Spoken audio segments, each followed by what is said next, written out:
Čia tokia mintis trumpa kilo. Žiūrėkit, kaip įdomiai gaunasi su tais mokesčiais Lietuvoje, žinai. Šimonytė paklausė mokytojų tų streikuojančių. O tai nuo ko tada nuimti, kad galėtumėm jums padidinti ten viską, algas, ko jūs ten prašote, ne? Ir ateikite su pasiūlymais ir mes juos peržiūrėsim ten maždaug taip.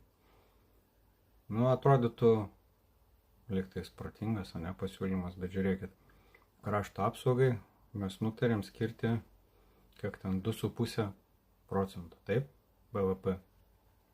Kiek ten pakelti, 0,5%, ne, tai nuo ko nuimsite, nepasakėte? Kažkaip negirdėjau, kai pasakysite, nuo ko nuimsite krašto apsaugai, tada mokytojai greičiausiai ateis ir pasakys, nuo ko reikia nuimti, kad jiems padidinti ten pajamas ir pagerinti sąlygas.